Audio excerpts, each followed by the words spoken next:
Good evening, Entropians. Julian McBain here, and tonight we are going to start the process of upgrading Bukin's spare rifle. So, this is one that I have never been able to figure out where to start, so I had to look it up. And it starts at Fort Sisyphus, and of course, you get the quest to go to Fort Sisyphus here at Orthos Westmound. We ran into this while we were doing the Road to Fort Fury series. Don't forget to check those episodes out if you haven't yet. Is this person wearing, like, combo armor? Yep, she is. Okay, that's cool. So we're going to go talk to the Sisyphus scout. But first, God, that sounds way too much like syphilis. You know what I'm saying? It's terrible. I'm a terrible person. We're going to put on our Turellian armor. One, because it freaking looks cool. I love this armor. I really wish they made a higher level Turellian armor. I do. But more importantly, because that way it's relevant to, people of the level that should be doing this. And if I find out I'm wrong, then I'm wrong, and we'll, account for that. Okay, so, greetings, colonists. Fort Sisyphus is a CDF outpost to the north that keeps track of and repels the robots at the Hadesheim crater. It would be appreciated if you could help reinforce that position. What say you? I can take you there right away. Sure can. Great, I'll fly you to an auxiliary outpost just next to the fort. Okay, let's go then. Now here's my concern, because the Hadesheim crater is really high level. Here's the auxiliary outpost. It's that for certain. And there's Fort Sisyphus. Okay, so go to Fort Sisyphus. Gee, what a revelation. But here's my concern. It's that you've got Fort Sisyphus near the Hadesheim crater, which I think is there. Yep, what's this? Dust Keep Valley, which I think is where the warlords are. They're also high level. So, did they just throw a bunch of level 3s and 4s out here? Because I'm assuming if this is the prerequisite for the adjusted Bukin spare rifle, I would hope that they're smart enough to put things out here for people who are of the proper level.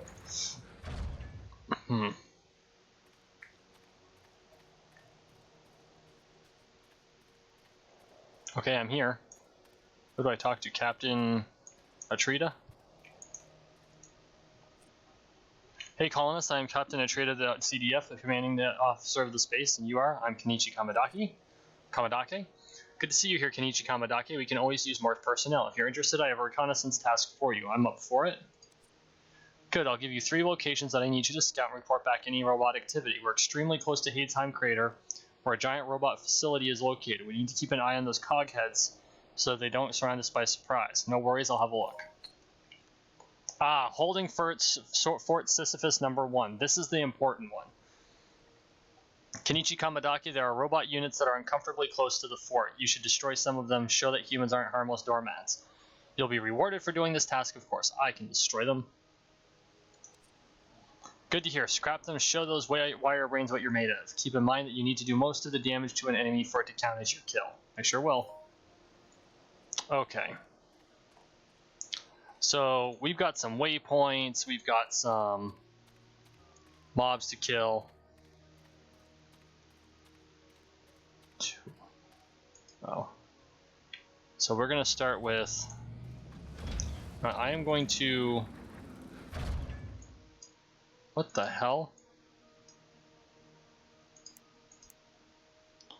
What just happened to... Oh, for Pete's sake.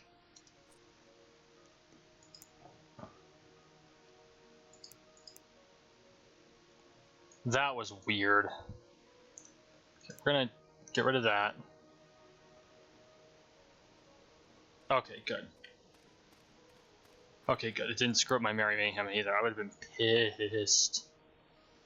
So reinforce Fort Sisyphus. We're in Fort Sisyphus, but for whatever reason it's not triggering reinforce Fort Sisyphus.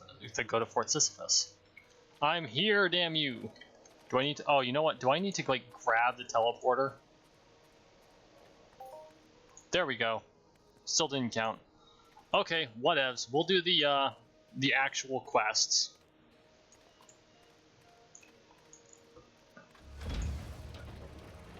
So it doesn't... Oh, I need to kill 35 prototype drones. Okay, we can deal with that. I don't know why it won't trigger reinforce.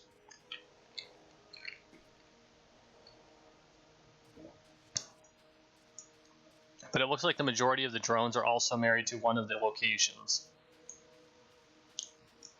So that works for me. Oh. Oh my.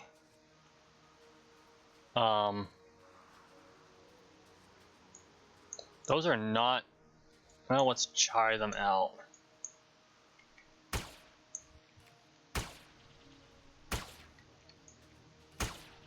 Well, I guess they're not so bad.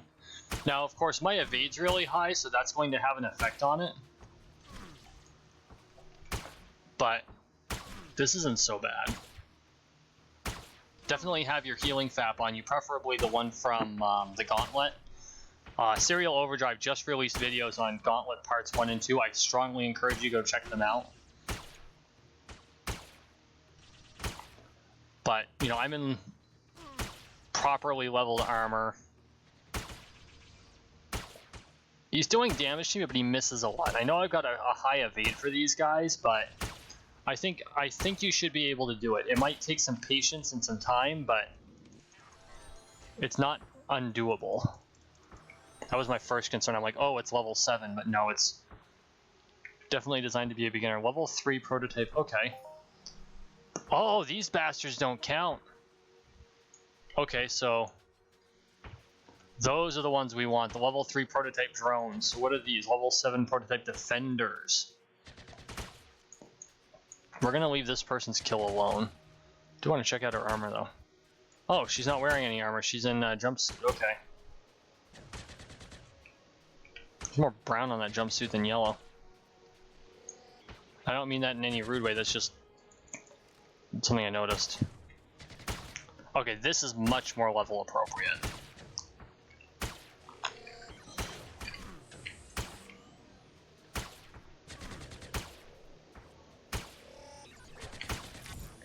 Yeah, and if with drones, charge them. Especially this style. I don't know why, but they switch to a much weaker and much more evadable melee attack when you get too close. I wouldn't do it with defenders, because defenders, they do switch weapons, but I don't think there's any difference in their effectiveness.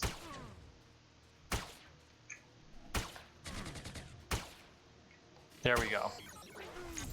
See, normally I just take out my Laconian blade and start slashing at them, and I really enjoy that. But I'm trying, you know, if I'm getting things for Bukin's spare rifle, I should probably use Bukin's spare rifle, even though I'm, you know, standing on top of this guy while I shoot him.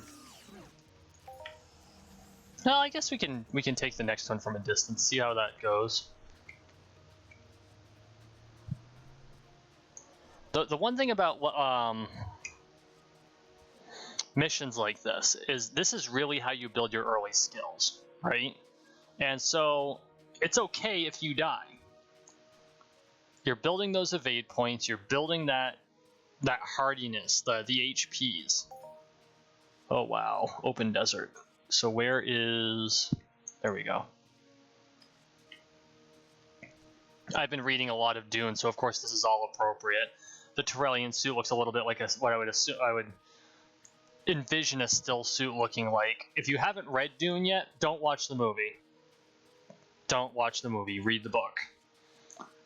It's worth it. It's a really good book, and it's actually a trilogy, and I've got a couple of really old copies of it. But it's a really good book, and this just reminds me of a lot of the landscape in Dune where the makers are. And so maybe that's why I enjoyed, you know, I love to hunt berrycled out in this area here. It's all open desert.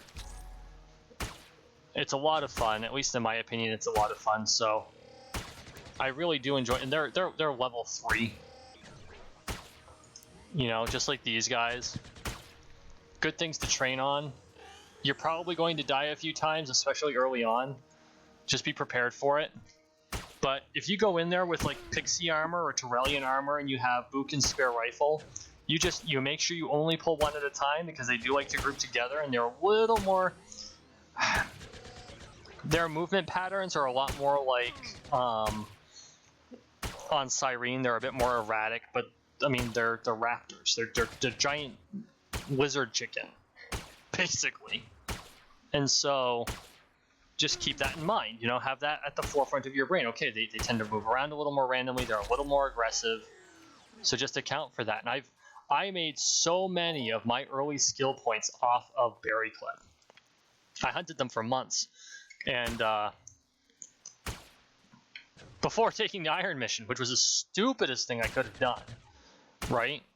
So, like, I'm on the Iron Berry Clip 3, I need 12,000 points. And the youngs out here only give you 1 point apiece, so you're going to be killing a lot of them if you're doing it out here, but that's fine. Those are your early skill points, and by the time you're up to Iron Berry Club 3, you'll probably be ready for the R Matrix level weapons, which are going to make that quest just stupid easy. Since I have yet to find higher level Berry Club, which is kind of a shame. Like, I found some level 4s, but nothing higher than that. I really want to see, like, a level 10 Berry Blood. And they grow in size with the higher the level they are.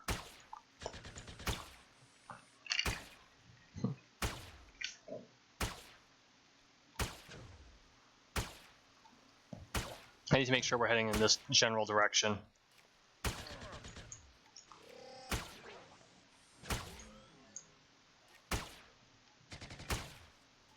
We're going pretty good here. See, they have 3 weapons. They've got that laser, they've got the machine gun, and of course they melee. There we go. Kind of move away. And these are level 3, so I think level 3 is the minimum. Oh. I have 2. This isn't a situation that you really want to be in. Especially if you're new, because if you don't have the high evade, 2 things shooting at you are going to kill you fast. And so you start with 88 health, and I just lost 20 health right there. So I mean that's a lot of health. Okay, let's try this. Do I have my other sword in reserve? I do not. I want to fix that. Because if I find myself in trouble, which is doubtful but possible, I can at least slice my way out of it, you know what I mean? So I've got my level sword equipped, and I've got my Laconian sword, which is a this level sword equipped.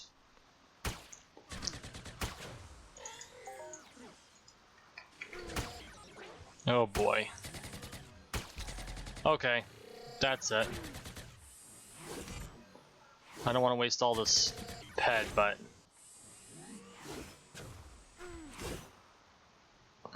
I need to clear a path. Oh, I'm probably gonna have to heal too.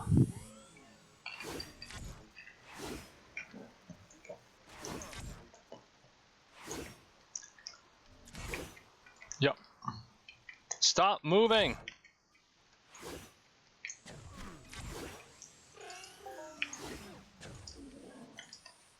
See, the reason I changed in this case is because you'll notice, because of the level difference, they're dying faster.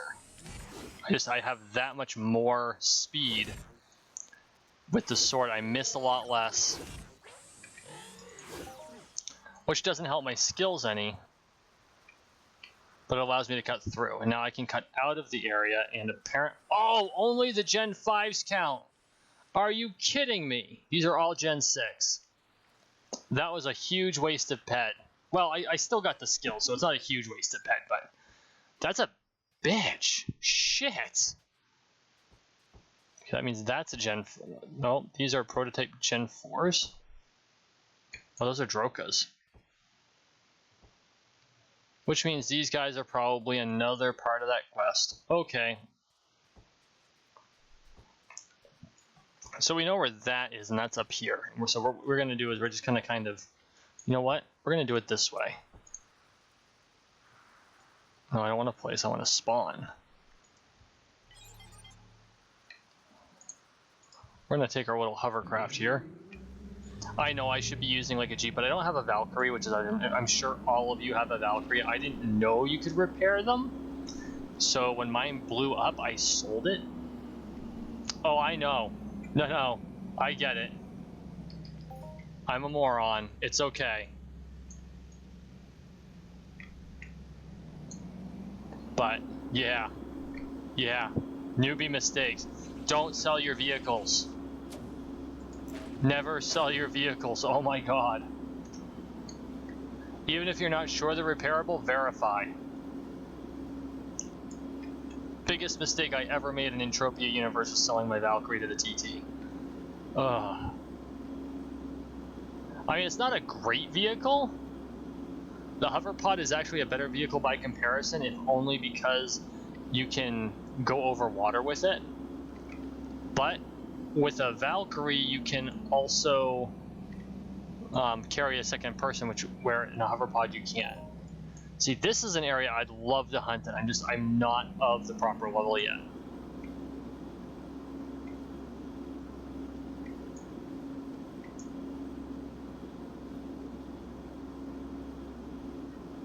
Okay, let's see if we can't hunt the right drones. Right.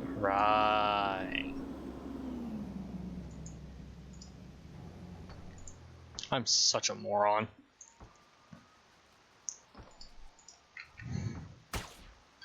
So really, killing 35 of these isn't that bad. But yeah, apparently you have to complete the Holding Fort Sisyphus 1 through 4, and then you can get the upgrade. So we're going to do that. Do all the Holding Fort Sisyphus. I scouted all the locations. We're going to just see what, missions he offers us here at Fort Sisyphus. Because I've never been here. I mean, obviously, I just discovered it. I didn't even have the teleporter when we got here. So this is one of the forts I had not picked up. So this is a great opportunity, just see where this takes us. And I really should have my dog out, don't you think? Come on. Come on. Get away from those big defenders. Not that I can't take them. I just don't want to deal with them tonight. Come on.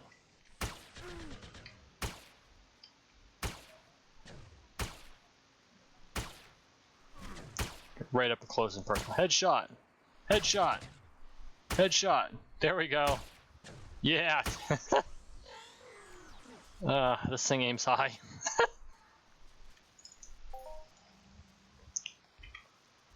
There's one. Scope in on him and fire. I love how it goes over his head, but still hits him. Come on. Come on.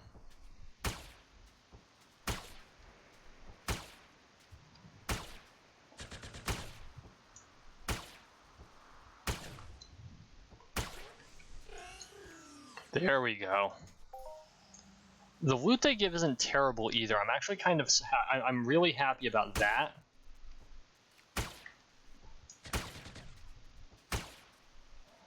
But, I mean, obviously, I'm so used to hunting at my level where you're cycling just hundreds of ped. Well, not hundreds, but it's easy to cycle 100 ped. I mean, you get most of it back, so, you go on a hunt. The majority of the time, you go on the hunt with 100 ped, you come back with 98 ped, and then once in a while you'll go out with 100 ped, you come back with 110 ped. You know what I mean? And that's the name of the game.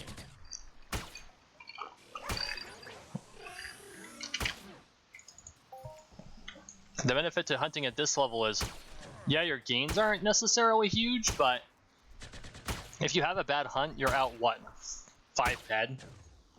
10 ped? That's a buck. Whatever, right? I burn more money at lunchtime, especially the last couple of weeks. I need to really stop doing that, to be honest.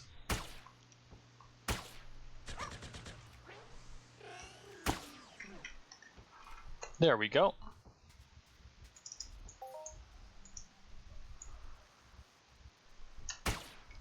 Come on.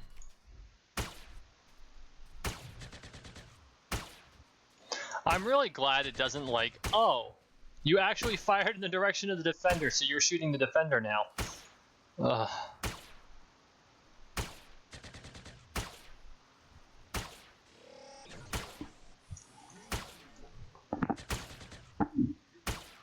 Take out the guy next to him right after.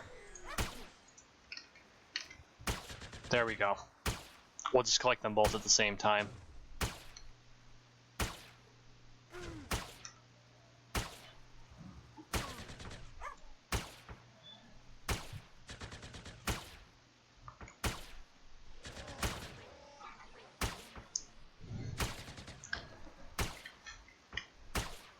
I have to say, hunting in this type of a situation is very interesting. I mean, especially if you're at level. If you were fit, you know, you have to pick out the things that are at your level out of things that are definitely not not definitely, but not necessarily your level. And you have to be careful about it. And I think it's kind of a, you know, think about a desert. I used to live in the Badlands in Glendive, Montana. And there are several places in the Badlands where it doesn't necessarily look just like this, but it's... Because I don't know if this is supposed to be hard sand or soft sand. If it's hard sand, then it's basically the same. If it's soft sand, not so much. But over there it looks a lot like it. I might have to do another flyover. I did one a while ago. But the Badlands of Montana, they're beautiful. But they'll kill you. Like, I'm not even joking. I went for a 1 or 2 mile hike in them, and I was stupid. I went alone, and I didn't bring much water with me. I don't even remember if I brought a water bottle. I think I brought a water bottle. I don't think I was that stupid, but I didn't bring as much as I should have into the Badlands in high summer. I think it was like 100 degrees outside. In this type of an environment, and I wasn't in proper protective clothing, I don't know what the hell I was thinking, but I did it. And I followed off the trail through a dry riverbed and found myself amongst a bunch of rocks and decided that this would be a really stupid idea since I don't have a hiking buddy. And I turned back and I was safe and everything was good, but it occurred to me, and I hadn't lived there more than a month or two at the point that I took that hike, that, you know, I live in Vermont. I'm from Vermont. I lived in Montana for under a year, like 8 months, 9 months. Oh, it was getting close to a year. I lived in North Dakota for 6. I was out west for a total of 7, so you do the math. And it is not a safe place. Whoa, no, we don't want to do one that's been tagged. You know, I love living out there. If anything, the only thing I really didn't like about Glendive is the fact that there were certain services that were kind of hard to come by, like a Walmart. I am not kidding. You have to travel an hour and a half to find a Walmart if you live in Glendive, Montana. But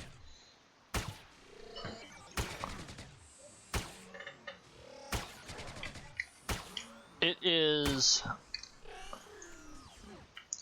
unforgiving. Life has the potential to be unforgiving. During the summer, I traveled to work. I lived 2 miles from my place of employment. At the time, I worked for Loaf and Jug, which is a convenience store owned by Kroger. And it was 2 miles from home to work. In the summer, the highest temperature I saw there in the summer was 107. And the lowest temperature I saw in winter was 42 below zero. Think about that for a second. We're talking a 147 degree temperature difference, summer to winter. Okay. I wish I was making that up. I do.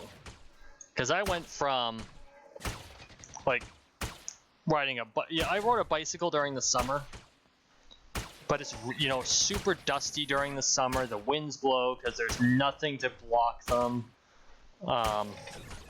Actually, it's kind of out of a steampunk dream house. I could totally see like a World of Warcraft gnomish inventor or goblin inventor out there just doing their... No, not them. Damn it. I'm not going to get any loot out of this bastard, but that's okay. But...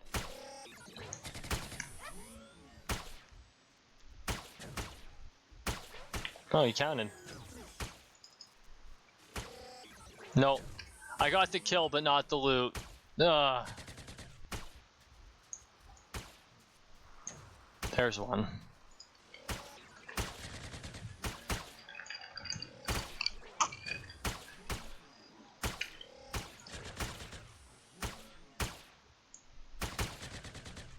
Pretty sure he's using Bukin's spare rifle as well.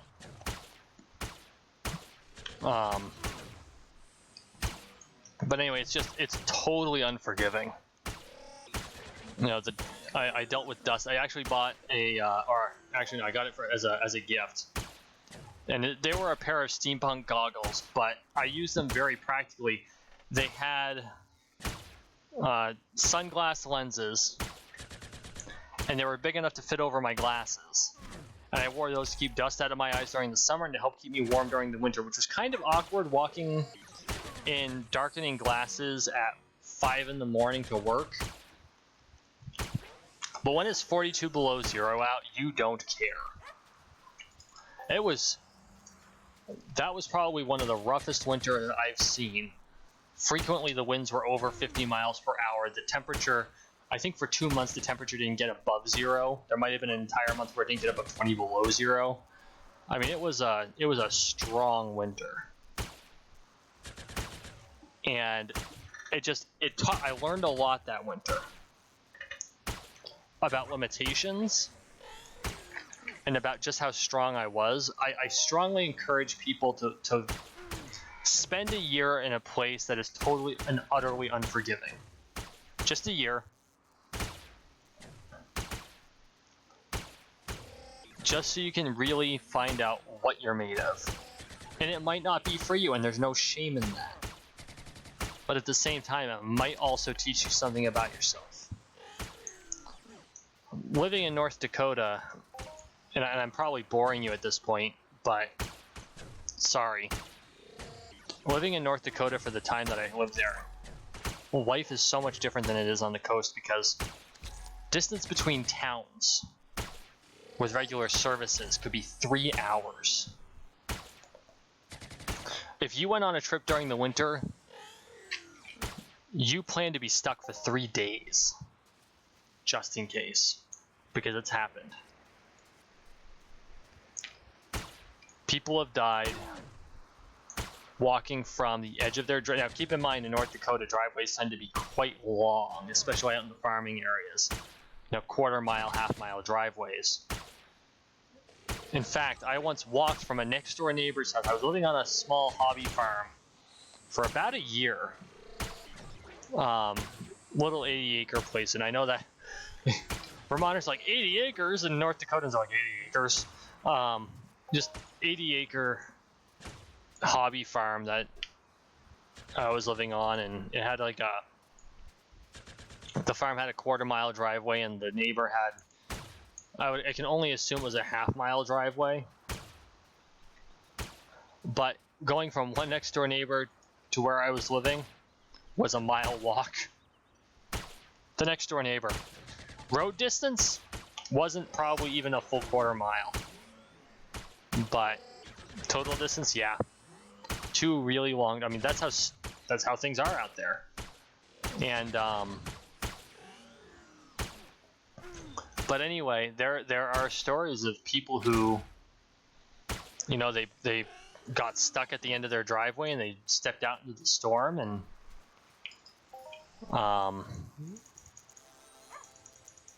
storm was over, they found the body.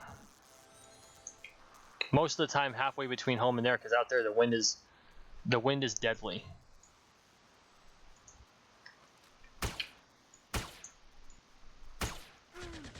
But you weren't. In my opinion, it's important that you subject yourself to that possibility because you learn a lot about yourself. And I lived there for 7 years, and it was important that I moved back to Vermont. I'm glad I came back, but there is a piece of me that will always be there.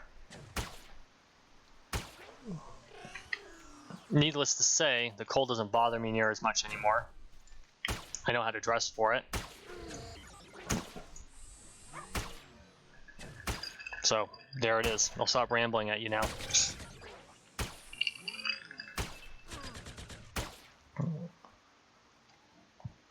I'm hoping we finish this quest soon.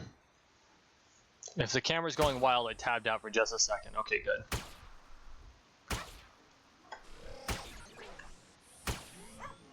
We're down to 8 as soon as this guy drops. We'll just have to keep in mind, whoops, this is kind of the measure of what we're going to be dealing with. Because I have no clue what level 2 is going to look like.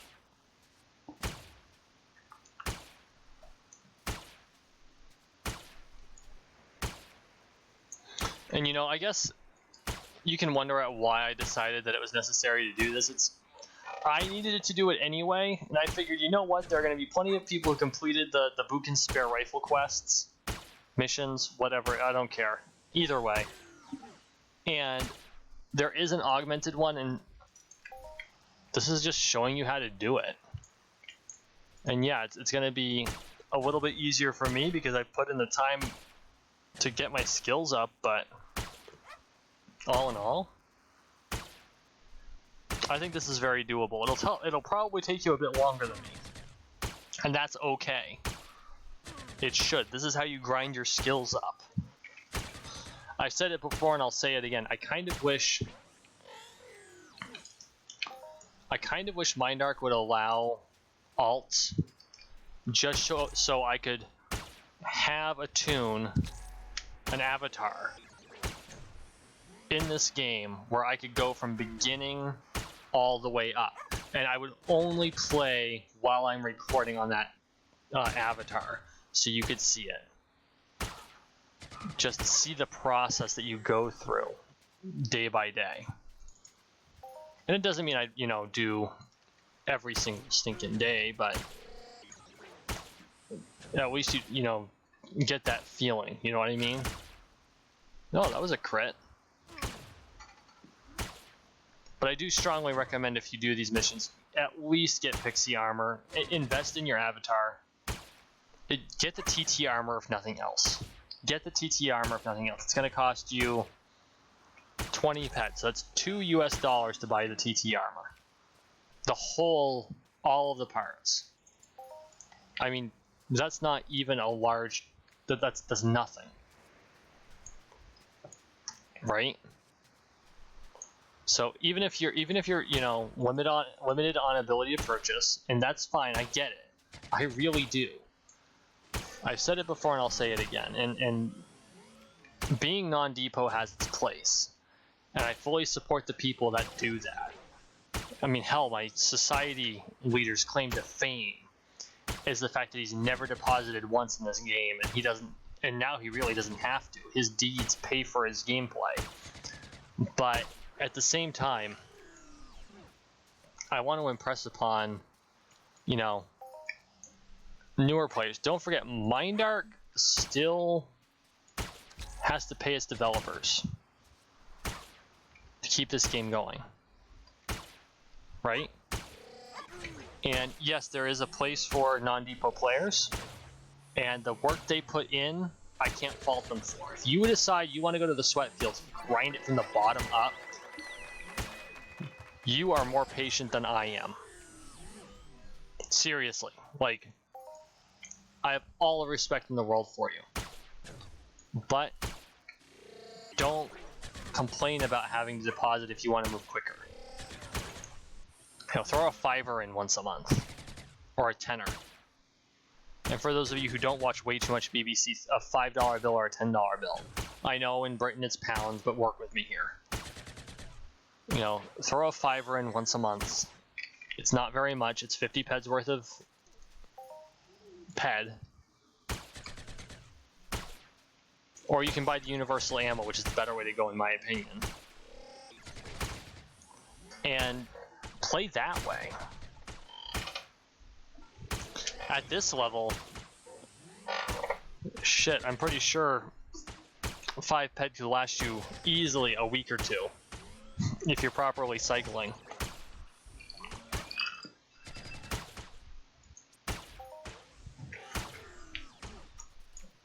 They're holding Fort Sisyphus 1.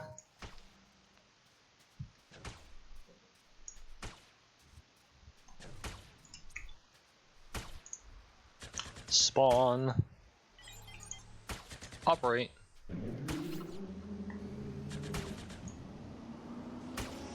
I gotta admit, this is kind of cool. Oh, I never noticed the displays before. The lack of peripheral vision kind of stinks, though. I do like how it skids. It's like, just like a real hovercraft, it doesn't necessarily... Oh, did I? Or is Sisyphus an anti-vehicle zone? It's an anti-vehicle zone. Okay, exit. Pick up.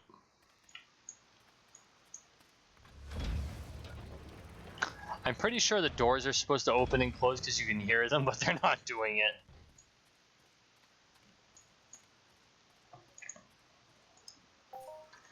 Okay, we're going to start with a reconnaissance. Hello, Kenichi Kamadake. What do you have for me? There are robots at the east and south locations, but the north location seems clear. I see, it is as expected then. Thank you for the update. You're welcome. What did I get? Oh, I got perception. Doesn't tell me how many peds worth, but I got a perception chip, 1.94, and at my level, that's not bad. Holding Fort Sisyphus 1. Hello, Kenichi Kamadake. What's your report? The task is completed, Captain Atrida. Well done. Here, have some universal ammo and a piece of CDF scout armor. You'd have deserved it. Thank you. Oh, this is how you get the rest of the armor. Because I got the... Yeah, it doesn't even allow me to buy the... Oh no, I can get the harness again. But I honestly had the whole set, and then I got rid of the whole set because I got better armor. So I guess I'll start with...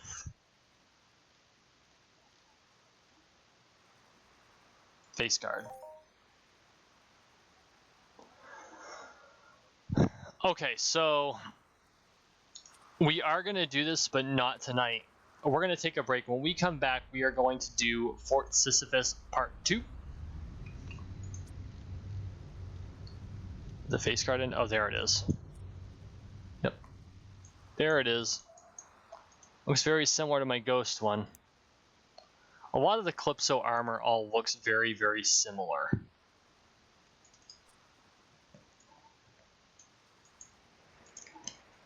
Which was probably a design thing at the time for efficiency, but you know.